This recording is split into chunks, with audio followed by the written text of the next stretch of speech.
Cecilia, obviously, yeah, we hope the driver recovers fully and very fast, and thankfully there was no fatality. Okay, now let's talk about the big one today, the CAF Champions League. I really want to dwell on this. We don't know what's happening to Nigerian clubs. Now, when Kano Pillars crashed out on Saturday, it was everywhere. Okay, Kano Pillars, Nigerian champions, they are out again for the third time. They are out. Okay, Enyimba, they're still there. They stand a chance. But Enyimba, come on, of course, they went away and could not get anything. I remember someone actually told me that on Friday when we're actually talking about them, you know, traveling and all that, getting good results, he said he's predicting doom for Nigerian Premier League. I wouldn't mention the person's name, but at the end of the day, I think he was actually really right about that. Yeah, you're spot on. Yeah, spot on. And look at the results there. Kano Pillars very disappointing again. Remember, just last year on this set, I talked about, I don't want to call them local champions, but that's what it's looking like right now. Yeah, second season in a row now, they're out and they didn't even make the group stages of the Champions League. Enyimba must be very disappointed with the way and manner in which they lost that game, because they held on for until about 7 minutes to the end of the match. Game. Yeah, before conceding those 2 goals. So I'm sure they actually had a player, Kingsley, was sent off in the 70th minute. That actually, maybe that could have added to it, but whatever it is. Obviously, when you play man down, it's a lot harder for you, especially when you're playing on enemy territories.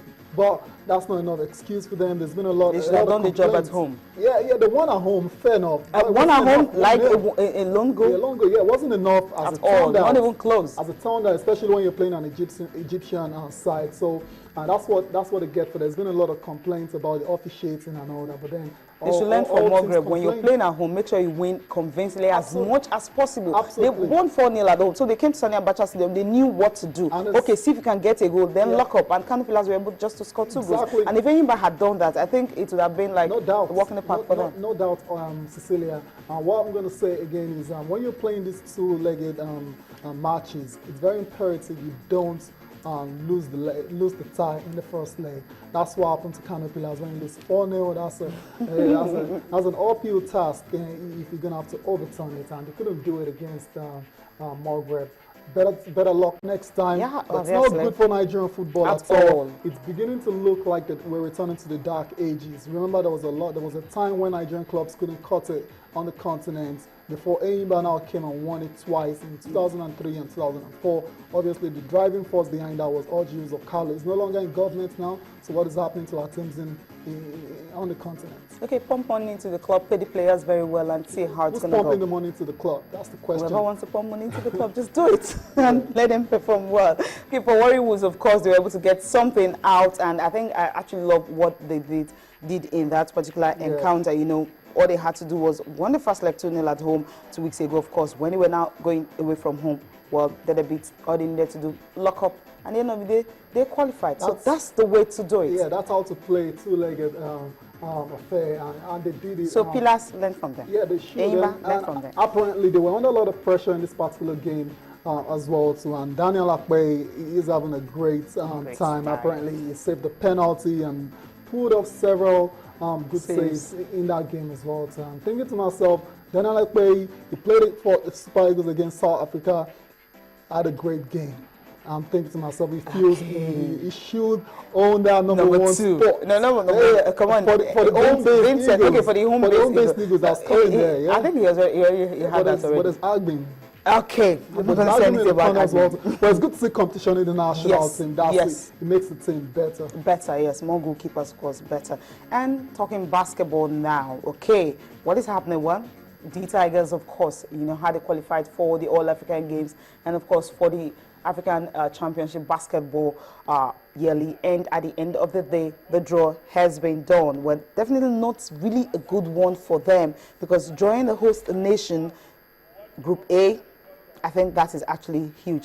But another thing is, Uganda is another club that will be another country making their debut in the 2015 FIBA African Basketball Championship. They're also in that group, and of course, a white card. A country will actually complete that. About 3 white cards were sent out. So these countries will be the ones to fit in. You have the likes of South Africa, Algeria, Congo are the ones that have been given the white cards. So some of them will be the ones that will fit in. And in Group B, you have a defending champions, Angola. They will battle Mozambique, Morocco, and another wild card entry. The 2013 runner-up, which is Egypt, who hosted the last tournament, have Cameroon, Mali, and Gabon. They make up the Group C. And the tournament will start on August the 19th and end on the 30th. And of course, it's definitely going to serve as qualifiers for the Olympic Games next year. Now, that's what we have in Group C: Egypt, Cameroon, Mali, and Gabon. Of course, Nigeria is definitely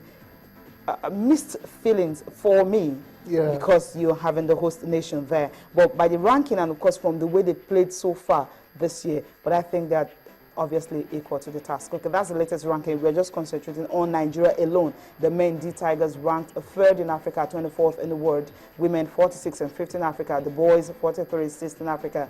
The girls, 48 and 7th in Africa. We're concentrating only on Nigeria alone. But for that, D Tigers, you think they can definitely cut it, because they've never won it?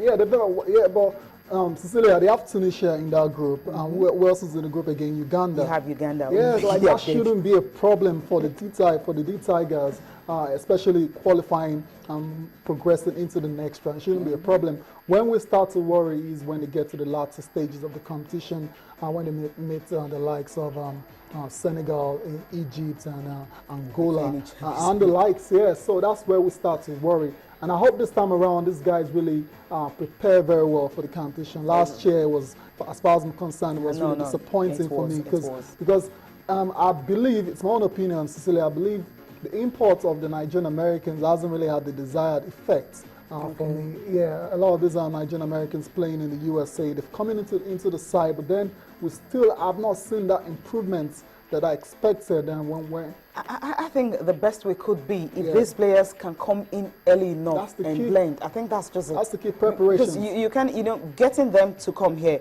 it involves money, and we know how difficult it is for National Sports Commission and all those responsible for releasing funds to different federations. How difficult it is for this federation to actually get funds. Sometimes they keep shouting, maybe 1 week to the time. That's when money gets released. So there's nothing, absolutely nothing they can do about that. Maybe what they should have, prepare the home-based teams very well. So if you're having 1 or 2 players coming to join you, that's fine. But you're going to have the crop of the players coming from the US or wherever they're playing, American imports and all that, then they just have to come early for them to be together. Because you're playing an African team. You're not playing an Olympic Games. You're not playing at the world stage, at the biggest stage. You're just playing in Africa. And when you're playing in Africa, of course, you just have to do the African way. Yeah, well, I don't know about African ways. Yeah, all I know is when you're playing the best, which is what they will be mixing in Africa, and you have to play your best players. It doesn't really matter to me where they're from, whether it's America or whether they're home based. What really counts for me is for them to be really and prepared, and all those fire brigade approach. It won't cut it. It won't cut it at the very top level. So hopefully, good luck to the Tigers this time around. Okay, good luck to them. Of course, they definitely need that come August. And September, of course, all African Games, they've already qualified for that. There are no newcomers for that. We'll just go for a short break now. When we come back, we'll be talking about, Cristiano Ronaldo, 5 goals for the first time in his career, scoring 5 goals in a single game. How many goals does he have this season now? 36. That's huge.